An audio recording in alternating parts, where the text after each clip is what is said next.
सीमेवरचा तणाव कमी करण्यासाठी भारत आणि चीन यांच्यात आज चर्चा.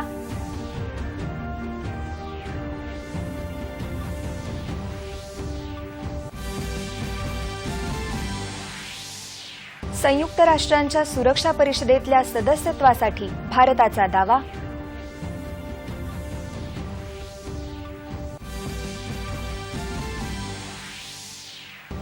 कृषी क्षेत्राला चालना देण्यासाठी जारी केलेल्या अध्यादेशाला राष्ट्रपतींची मंजुरी.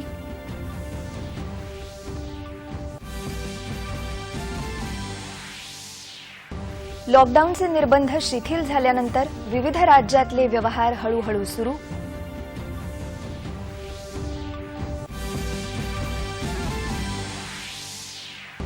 निसर्ग चक्रीवादळानं नुकसान झालेल्या रायगड जिल्ह्यासाठी मुख्यमंत्र्यांकडून तातडीनं 100 कोटींच्या मदतीची घोषणा.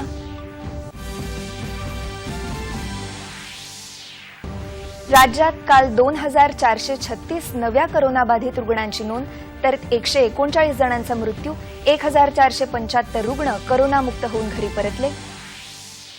आणि आज शिवराज्याभिषेक दिन सोहळा रायगडावर साधेपणानं होणार साजरा. नमस्कार. 8:30च्या बातमीपत्रात मी आसावरी फडके आपलं स्वागत करते. आता पाहूया बातम्या विस्तारानं. भारत आणि चीन यांच्यात प्रत्यक्ष नियंत्रण रेषेवर तणाव दूर करण्यासाठी आज लेफ्टनंट जनरल स्तरावर बैठक होणार. भारतीय शिष्टमंडळाचं नेतृत्व हरिंदर सिंग करणार आहेत. ते लेहस्थित 14व्या कोरचे कमांडर विंग ऑफिसर आहेत. चीनी शिष्टमंडळाचे नेतृत्व तिबेट सैन्य जिल्हा कमांडर करणार आहेत. पूर्व लडाखच्या चुशुल सेक्टरमध्ये मालदो इथं सीमा कर्मचारी बैठक स्थानावर होणार आहे. बँकॉक सोग आणि गलबान खोऱ्यात परिस्थिती जैसे थे ठेवण्याबाबत भारतीय पक्ष भर देण्याची अपेक्षा आहे. 5 मे रोजी भारत आणि चीन यांच्यात सीमेवरच्या सैनिकांमध्ये हिंसक चकमकी झाल्या होत्या. या ठिकाणी चीननं उभारलेले तात्पुरते तळ हटवून दोन्ही पक्षांमधला तणाव कमी करता येईल असं सूत्रांचं म्हणणं आहे.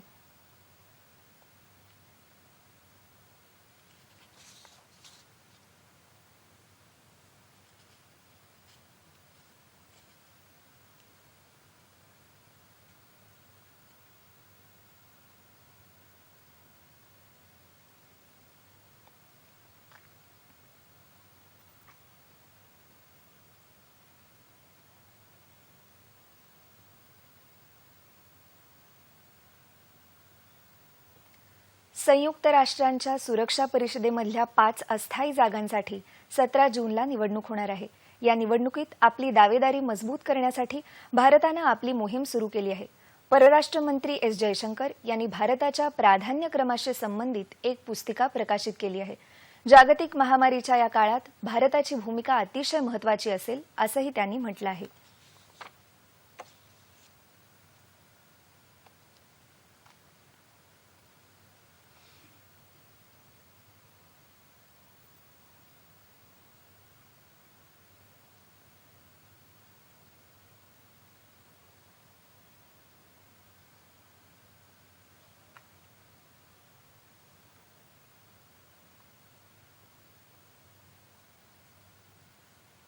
पंतप्रधान नरेंद्र मोदी यांनी रवांडाचे राष्ट्रपती पॉल कगामे यांच्याशी कोविड-19मुळे उद्भवलेल्या आव्हानांविषयी चर्चा केली.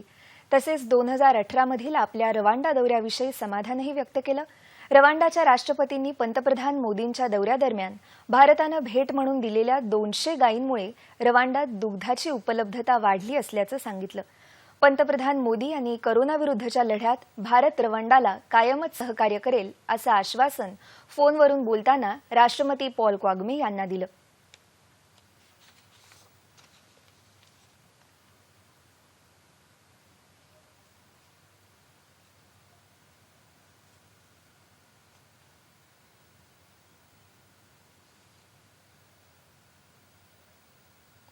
कृषी क्षेत्रातल्या सुधारणांशी संबंधित 2 अध्यादेशांना केंद्र सरकारनं अधिसूचित केलं आहे.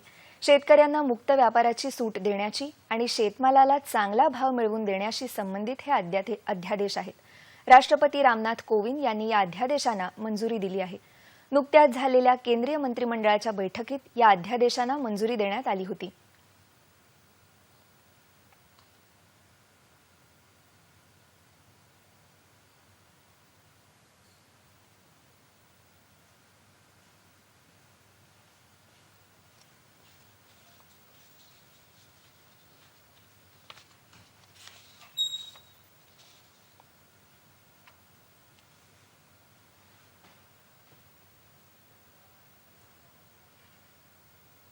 वंदे भारत मोहिमेच्या तिसऱ्या टप्प्यात अमेरिका आणि कॅनडामध्ये जाण्यासाठी 75 उड्डाणांसाठी कालपासून नोंदणी सुरू झाली आहे. या मोहिमेचा दुसरा टप्पा 13 जूनपर्यंत सुरू राहणार आहे. गेल्या महिन्यात 17 तारखेपासून हा दुसरा टप्पा सुरू झाला होता. परदेशात अडकलेल्या भारतीयांना परत आणण्यासाठी या टप्प्यात 103 उड्डाणांचं परिचालन करण्यात आल्याची माहिती परराष्ट्र मंत्रालयाच्या प्रवक्त्यानं दिली.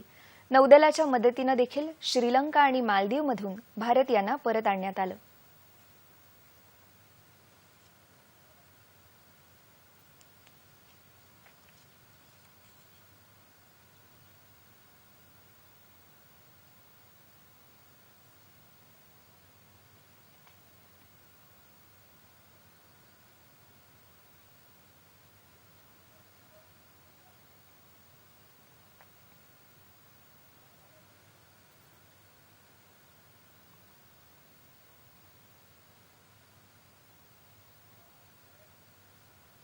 राज्यात टाळेबंदी शिथिल करण्याच्या दुसऱ्या टप्प्यात आणखी काही सवलती मिळाल्यावर नागरिकांचे व्यवहार काही प्रमाणात सुरू झालेत. मुंबई महानगर क्षेत्रात समाविष्ट असणाऱ्या भागातले लोक कोणत्याही निर्बंधाविना ये-जा करू लागले आहेत. यापूर्वी केवळ अत्यावश्यक सेवा आणि आकस्मिक प्रवास परवान्याच्या आधारे प्रवासाची अनुमती होती. त्याशिवाय समविषम तत्वावर दुकानंही चालू झाली आहेत. देशात गेल्या 24 तासात 9,851 नव्या रुग्णांची नोंद झाली आहे.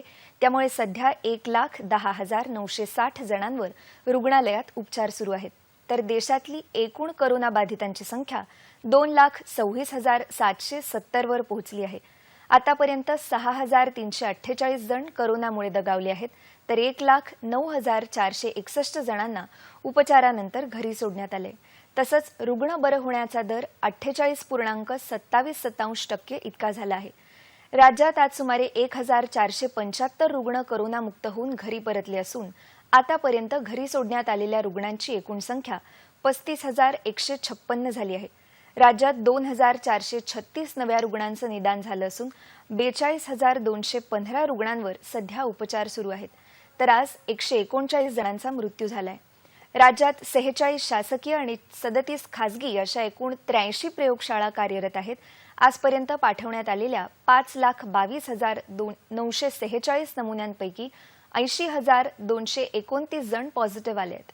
राज्यातील एकूण करोनाबाधित रुग्णांची संख्या 80,229 इतकी झाली आहे.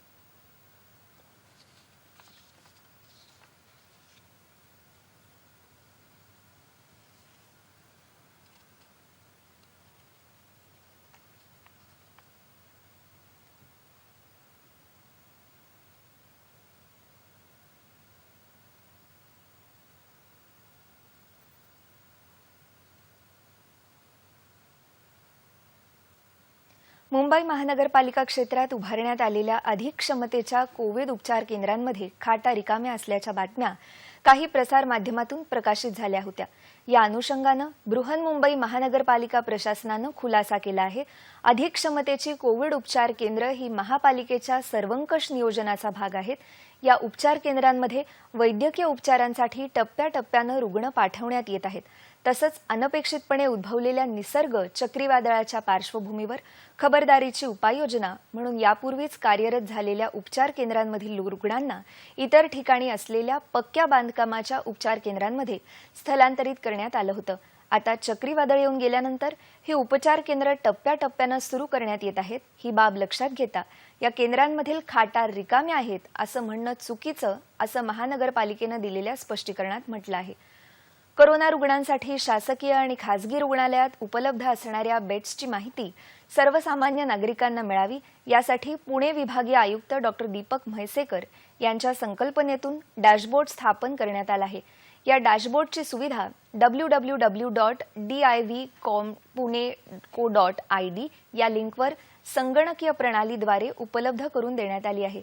रुग्णालयातील बेडच्या उपलब्धतेची माहिती या डॅशबोर्डवर वेळोवेळी अद्ययावत करण्याच्या सूचना विभागातील रुग्णालय प्रशासन आणि संबंधित विभागांना देण्यात आल्या आहेत. जेणेकरून बेड उपलब्ध असणाऱ्या नजीकच्या रुग्णालयात रुग्णाला जलद गतीनं दाखल करणं शक्य होईल.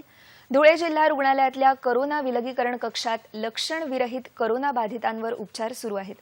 या बाधितांवर उपचारासोबत त्यांचे समुपदेशन केलं जात आहे. त्याशिवाय त्यांना योगासनांचे धडे दिले जात आहेत. विलगीकरण कक्षात औषधोपचारासोबत शारीरिक आणि मानसिक स्वास्थ्य चांगलं राहण्यासाठी हे रुग्ण दिवसातल्या ठराविक वेळेत प्राणायाम आणि काही ठराविक आसनं आणि व्यायाम करत आहेत।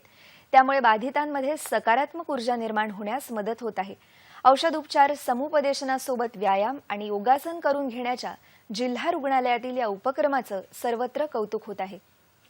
ठाणे जिल्ह्यात आज अखेरपर्यंत 4,940 कोरोना रुग्णांवर उपचार सुरू असून 5,137 रुग्णांना उपचारांती घरी सोडण्यात आले। रुग्ण बरे होण्याचं प्रमाण एकूण रुग्णसंख्येच्या सुमारे 50% आहे। आज अखेरपर्यंत जिल्ह्यात 10,419 रुग्णांची नोंद झाली आहे। अहमदनगर जिल्ह्यात एकूण 195 कोरोना बाधित असून त्यापैकी जिल्ह्यात काल 10 महिन्याच्या बाळासह 5 रुग्णांनी कोरोनावर मात केल्यामुळे कोरोनामुक्त रुग्णांची संख्या आता 95 झाली आहे। तर सध्या जिल्ह्यात 89 कोरोना बाधितांवर नगर जिल्ह्यातील विविध खासगी आणि शासकीय रुग्णालयात उपचार चालू आहेत।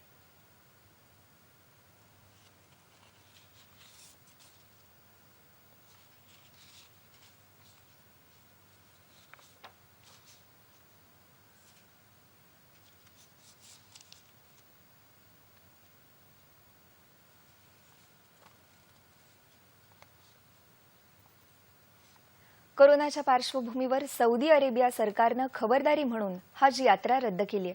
त्यामुळे या यात्रेसाठी जाणाऱ्या भारतीय नागरिकांनी जमा केलेले पैसे त्यांना परत मिळणार आहेत। हज कमिटी ऑफ इंडियाचे मुख्य कार्यकारी अधिकारी डॉक्टर मकसूद अहमद खान यांनी काल जारी केलेल्या पत्रकात ही माहिती देण्यात आली होती। हज यात्रेसाठी जाणाऱ्या भारतीयांना त्यांचे पैसे परत मिळणार असून त्यासाठी कमिटीच्या संकेतस्थळावर यात्रा रद्द करण्यासाठी असलेलं निवेदनपत्र भरल्यास नागरिकांचे पैसे त्यांच्या खात्यात लागलीच जमा होतील असंही पत्रकात सांगण्यात आलंय।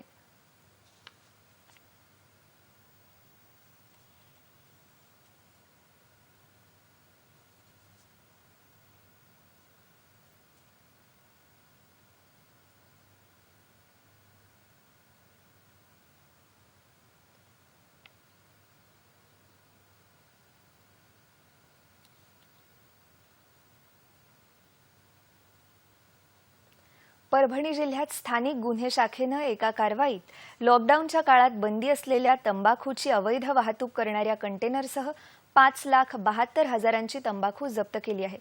ताब्यात घेण्यात आलेला कंटेनर हरियाणा राज्यातून आला असून त्यात इलेक्ट्रॉनिक सामान, भांडी आणि ताडपत्री असल्याचं सांगण्यात आलं होतं।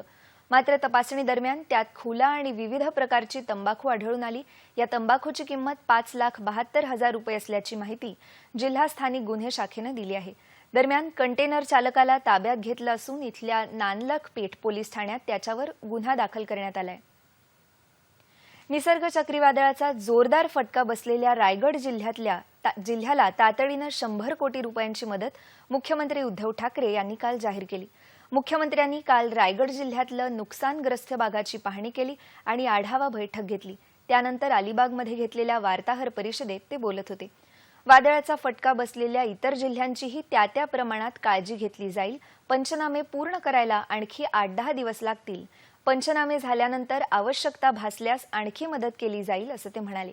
नुकसानीची व्यवस्थित माहिती आल्यानंतर केंद्र सरकारकडे आवश्यक मदत मागितली जाईल असं मुख्यमंत्री म्हणाले। वादळाचा फटका बसल्यानंतर जे तातडीनं करता येणं शक्य आहे त्याची सुरुवात केलेली आहे। नुकसानग्रस्तांना मदत करण्यात सरकार कुठेही कमी पडणार नाही अशी ग्वाही मुख्यमंत्री उद्धव ठाकरे यांनी यावेळी दिली। अजूनही कुठे सुविधा चालू झालेली नाही। वीज प्रवाह खंडित आहे। झाडं तर उन्मळून पडलेलीच आहेत। नुकसान शेतीचं झालंय, बागायतदारांचं झालेलं आहे, घरांचं झालेलं आहे। तर अशा ह्या सगळ्या नुकसानीकडे बघत असताना ताबडतोबीने पंचनामे करण्याची तर सुरुवात केलेलीच आहे। तसे मी आदेश काल जरी किंबहुना परवा जरी दिलेले असले तरी प्रशासनाने आदेशाची वाट न पाहता कामाला सुरुवातही केलेली होती। आपण जास्तीत जास्त लोकांना स्थलांतरित करून सुरक्षित ठेवलेलं आहे आणि हे सुरक्षित ठेवण्याचं जे काही प्रमाण आहे ते केवळ रायगडमध्येच नाही तर मुंबईपासून, पालघरपासून सिंधुदुर्गापर्यंत आपण सगळ्यांनी ते पाहिलेलं आहे।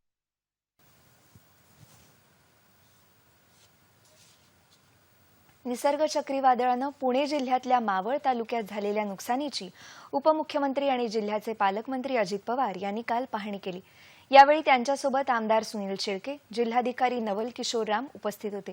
अजित पवार यांनी पवळेवाडी इथल्या पॉली हाऊसची देखील पाहणी केली. निसर्ग चक्रीवादळामुळे रायगड जिल्हा आणि पुणे जिल्ह्यातल्या काही तालुक्यात मोठं नुकसान झालंय. या नुकसानीचे तातडीनं पंचनामे करण्याचे त्यांनी आदेश दिलेत. नुकसान भरपाई संदर्भात उद्या लोकप्रतिनिधी आणि शासकीय अधिकाऱ्यांची बैठक आयोजित केली आहे. तसंच केंद्र सरकारकडे मदत मागितली असून केंद्रीय पथक पाहणी करण्यासाठी येणार असल्याची माहिती पालकमंत्र्यांनी दिली.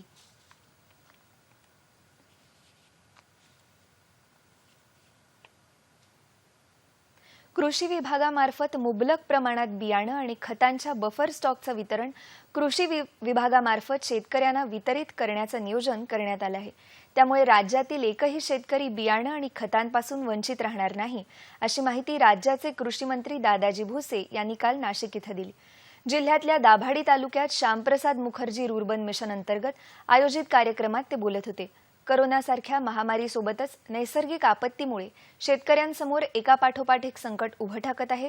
अशा संकटाचा सामना करण्यासाठी शासन सदैव शेतकऱ्यांच्या पाठीशी खंबीरपणे उभं असून आलेल्या प्रत्येक संकटाला परतवून लावण्यासाठी शासन कटिबद्ध असल्याचंही भुसे म्हणाले. खरीप हंगामाच्या अनुषंगानं शेतकऱ्यांच्या बांधावर खत आणि बियाणं पोहोचवण्याची संकल्पना प्रत्यक्षात अंमलात आणली असून त्याची अंमलबजावणी करण्यात येत आहे. आपण संपूर्ण राज्याचा दौरा करून शेतकऱ्यांच्या समस्या जाणून घेतल्या असून त्यावर कृषी विभागामार्फत आवश्यक उपाययोजना करण्यात येत आहेत.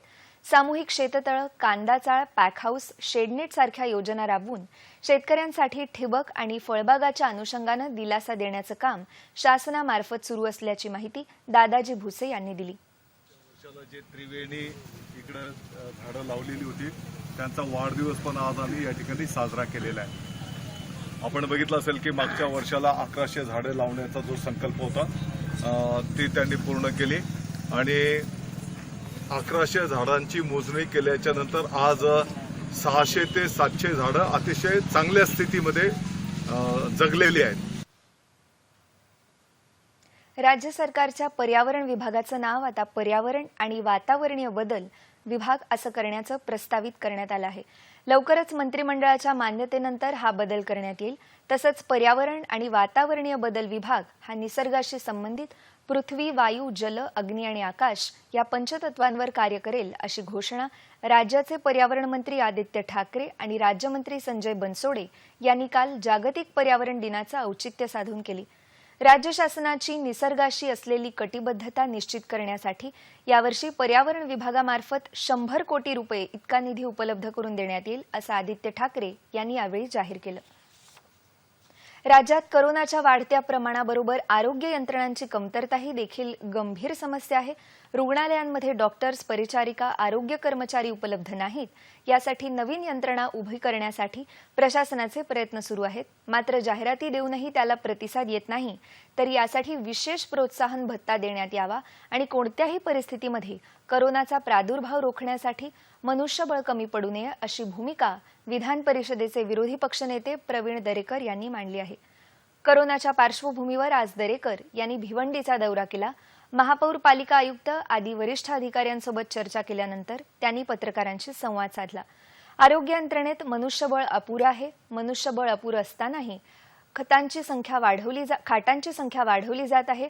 जर डॉक्टर, परिचारिका तसंच ऑक्सिजन, व्हेंटिलेटर आदी सुविधा नसतील तर खाटांची संख्या वाढवून उपयोग काय, असाही सवाल दरेकर यांनी यावेळी उपस्थित केला. काय करायची ते त्यांचा रोल आहे आणि त्यांनी ते करावं, परंतु कुणाची पगार कपात होता कामा नये.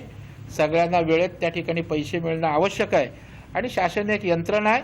अर्थव्यवस्था कशी मजबूत करायची, पैसे कसे उभे करायचे, हा त्यांचा रोल आहे. पण जनतेला भुर्दंड त्याचा पडता कामा नये. जागतिक पर्यावरण दिनाचं महत्त्व पटवून देणारा कालचा पर्यावरण दिवस. झाडं लावा, झाडं जगवा हा संदेश सर्वत्र दिला जात असून याला अनुसरून राज्यात पुण्यातल्या वारजे इथं केंद्रीय पर्यावरण मंत्री प्रकाश जावडेकर यांच्या संकल्पनेतून नागरी वन उद्यान साकारण्यात आलं आहे. त्याचा पाहूया हा वृत्तांत. ते अतिक्रमण हटवलं आणि तिथं केंद्रीय मंत्री प्रकाश जावडेकर यांच्या संकल्पनेतून नागरी वन उद्यान तयार करण्याचा निर्धार करण्यात आला. 2015 मध्ये या वन विभागाच्या जागेवर 6500 वृक्षांची लागवड करण्यात आली. विशेष म्हणजे नागरिकांनी आपले मित्र, आत्पेष्ट यांच्या नावानेही विविध स्थानिक वृक्षांची लागवड केली. त्यामुळे ही चळवळ वाढू लागली.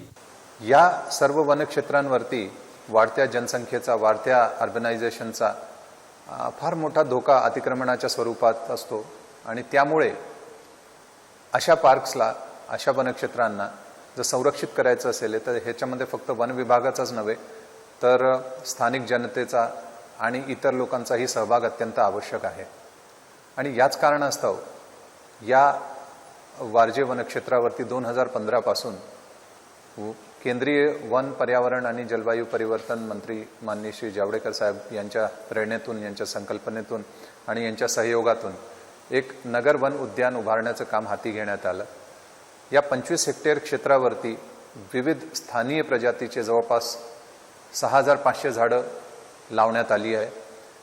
याच्यामध्ये एक स्मृतिवन देखील आहे, ज्याच्यामध्ये स्थानिक लोकांनी आपल्या परिजनांच्या स्मृतीमध्ये काही मोठी झाडं लावली आहे आणि त्यामुळे त्यांचा जो एक भावनात्मक एकीकरण आहे ते या क्षेत्राबरोबर झालेलं आहे. त्यांचा एक लोभ आहे या क्षेत्रावर आणि म्हणून या एरियाचं संरक्षण आता मात्र फक्त वन विभागाचंच नव्हे तर याच्यामध्ये सहयोग सर्वांचाच प्राप्त आहे. या कामात टेरी, पर्सिस्टंट, टाटा ग्रुप आणि स्थानिक नागरिकांनी विशेष सहकार्य करून या ठिकाणी हे वन उद्यान उभं केलं आहे. आज या परिसरात विविध पक्षी, सरपटणारे प्राणी पाहता येतात. या नागरी उद्यानामुळे शहराच्या लौकिकात तर भर पडली आहेच, शिवाय शहराचं वातावरण सुधारण्यासही मदत होत आहे.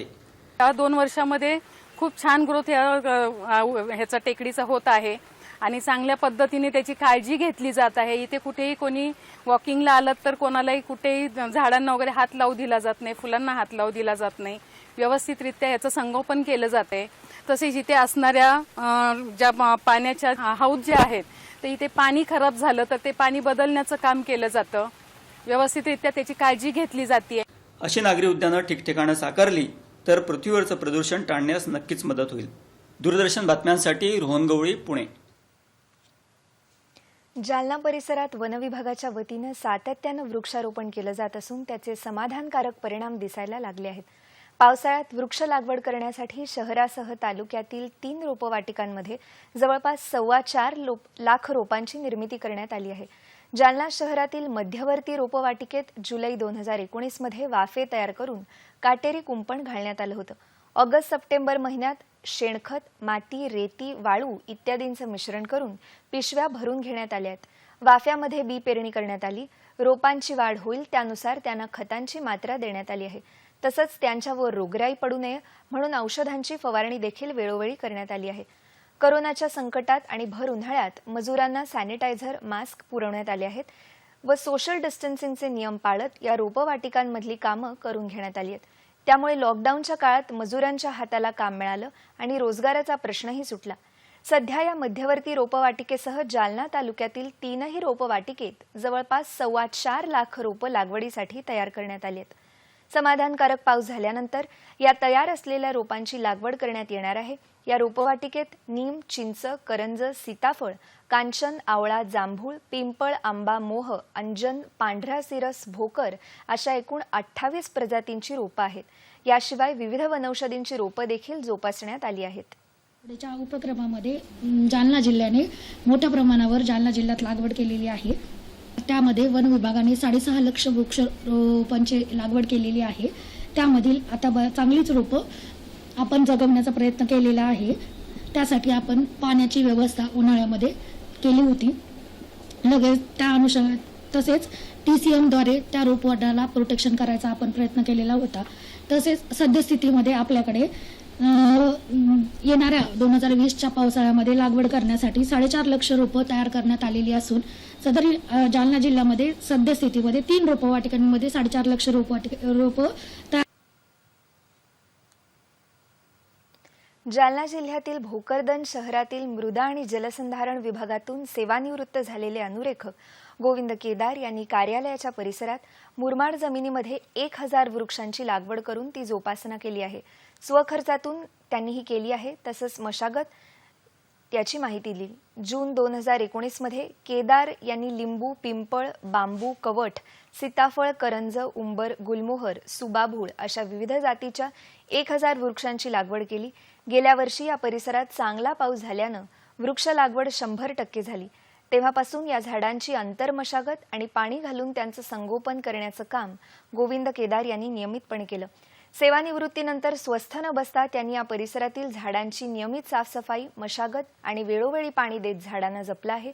उन्हाळा आणि करोनाच्या संकटातही त्यांनी या झाडांची निगा राखली आणि मुरमाड परिसरात हिरवीगार ठेवल्यामुळे केंद्रीय राज्यमंत्री रावसाहेब दानवे यांनी देखील त्यांच्या कार्याचं कौतुक केलं आहे. रोपं आणले आणि मला सुद्धा असं वाटलं की काहीतरी आपण सेवानिवृत्त झाल्यानंतर काहीतरी आपल्या जीवनात काहीतरी सामाजिक कार्य करावं असं मला वाटलं आणि त्यामुळं यांनी रोपं आणून दिले. मी हे जवळपास मागच्या जूनमध्ये ही झाडाची लागवड केली.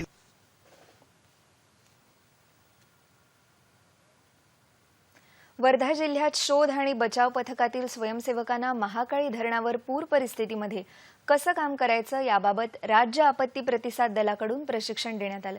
स्वतःचं जीवन सुरक्षित करून दुसऱ्यांचं जीवन कसं वाचवता येईल त्याकरता आवश्यक असणारे बचाव साहित्य स्थानिक पातळीवर कशाप्रकारे उपलब्ध करावं याबाबत माहिती दिली. आपत्ती निवारणामध्ये स्वयंसेवकांची भूमिका आणि जबाबदारी पार पाडत याबाबतची माहिती देत कोणत्याही प्रकारच्या आपत्तीमध्ये घाबरून न जाता आलेल्या परिस्थितीमधून सुखरूप बाहेर पडण्यासाठी आवश्यक ती खबरदारी घ्यावी असं आवाहन जिल्हा आपत्ती व्यवस्थापन अधिकारी किशोर सोनटक्के यांनी केलं. जिल्हा आपत्ती व्यवस्थापन प्राधिकरण वर्धा या राज्य आपत्ती प्रतिसाद दल नागपूर यांच्या वतीनं धाम प्रकल्प महाकाळी धरण इथं मान्सून पूर्वतयारीच्या अनुषंगानं 1 दिवसांचं प्रशिक्षण देण्यात आलं. या प्रशिक्षणाला शोध आणि बचाव पथकातील सुमारे 50 जण उपस्थित होते. उपस्थितांना पूर परिस्थितीमध्ये बचाव करण्याबाबत प्रात्यक्षिकाद्वारे हे प्रशिक्षण देण्यात आलं. आज शिवराज्याभिषेक दिन. दरवर्षी रायगडावर मोठ्या उत्साहात आणि जल्लोषात शिवराज्याभिषेक दिन साजरा केला जातो. पण यावेळी मात्र करोना साथीच्या पार्श्वभूमीवर रायगडावर हा दिवस साधेपणानं साजरा करण्याचा निर्णय घेण्यात आलाय. उपमुख्यमंत्री अजित पवार यांनी शिवराज्याभिषेक दिनानिमित्त जनतेला शुभेच्छा दिल्या आहेत. छत्रपती शिवाजी महाराजांनी महाराष्ट्रात रयतेचं राज्य, हिंदवी स्वराज्य स्थापन केलं. प्रजा सुखी तरच राजा सुखी या न्यायानं राज्यकारभार केला. महान योद्धा, कुशल प्रशासक, लोककल्याणकारी, प्रजाहितदक्ष राजा ही ओळख निर्माण केली. राजनीती, युद्धनीती, अर्थकारण, मानवतावाद, पर्यावरण संवर्धन, कुशलतेसह भविष्याचा वेध घेण्याचं द्रष्टेपण असलेलं ते राजे होते. त्यांनी गाजवलेलं शौर्य, केलेला पराक्रम, घालून दिलेला राज्यकारभाराचा आदर्श महाराष्ट्राला सदैव प्रेरणा देत मार्गदर्शन करत राहील अशा शब्दात उपमुख्यमंत्री अजित पवार यांनी शिवराज्याभिषेक दिनानिमित्त आज छत्रपती शिवाजी महाराजांच्या कार्याचं स्मरण करून त्यांना वंदन केलं आहे.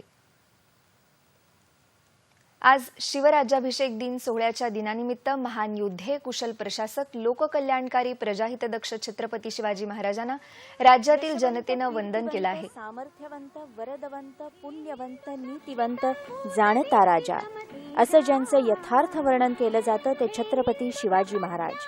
सरंजामशाहीच्या काळात 19 फेब्रुवारी 1630 रोजी शिवनेरी किल्ल्यावर एका दिव्य रत्नाचा जन्म झाला, अर्थात शिवाजी महाराजांचा. शिवाजी महाराजांनी कायम रयतेचंच हित डोळ्यासमोर ठेवलं.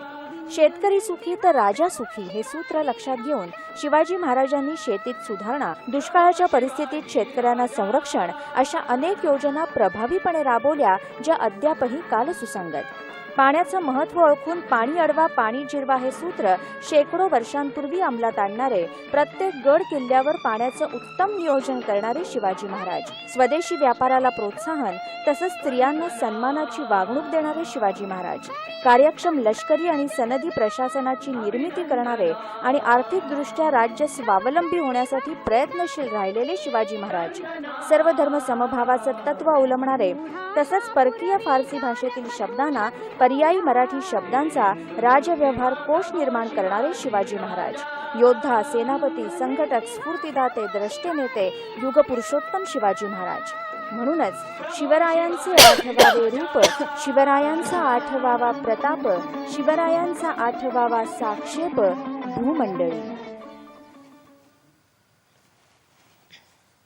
मुंबई आणि आसपासच्या परिसरात आज सकाळपासून आभाळ भरून आलं होतं. उपनगरात अनेक ठिकाणी सकाळी पाऊस झाला. ठाणे जिल्ह्यात रात्रीपासून जोरदार पाऊस चालू आहे. नाशिक जिल्ह्यातल्या पश्चिम पट्ट्यात मध्यरात्रीपासून पावसाच्या हलक्या सरी पडत असून अनेक ठिकाणी सकाळपासून ढगाळ वातावरण आहे. अहमदनगर जिल्ह्यात काल रात्री अनेक ठिकाणी चांगला पाऊस झाला.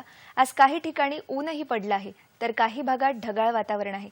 मात्र जिल्ह्याची संजीवनी असलेल्या भंडारदरा आणि मुळा धरणाच्या पाणलोट क्षेत्रात पावसाच्या सरी बरसत आहेत. त्यामुळे धरणात पाण्याची आवक सुरू आहे. उस्मानाबाद जिल्ह्यातही रात्री पावसाच्या हलक्या सरी पडल्या. राज्यात येत्या 24 तासात कोकण, मध्य महाराष्ट्र, विदर्भ आणि मराठवाड्यात तुरळक ठिकाणी पाऊस पडण्याची शक्यता हवामान विभागानं वर्तवली आहे. ठळक बातम्या पुन्हा एकदा.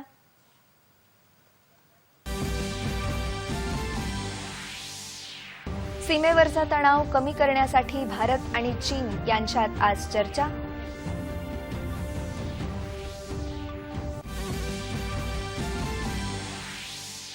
संयुक्त राष्ट्रांच्या सुरक्षा परिषदेतल्या 5 अस्थायी जागांसाठी 17 जूनला निवडणूक. दावेदारीसाठी भारताची जोरदार तयारी. कृषी क्षेत्रातल्या सुधारणांशी संबंधित अध्यादेश राष्ट्रपतींनी 2 मंजुरी.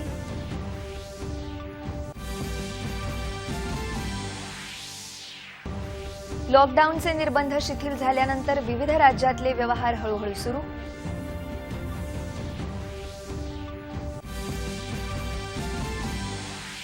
निसर्ग चक्रीवादळानं नुकसान झालेल्या रायगड जिल्ह्यासाठी मुख्यमंत्र्यांकडून तातडीनं 100 कोटींच्या मदतीची घोषणा. राज्यात काल 2436 नव्या कोरोनाबाधित रुग्णांची नोंद, तर 139 जणांचा मृत्यू. 1475 रुग्ण कोरोनामुक्त होऊन घरी परतले. आणि आज शिवराज्याभिषेक दिन सोहळा रायगडावर साधेपणानं होणार साजरा. याबरोबरच हे बातमीपत्र संपलं.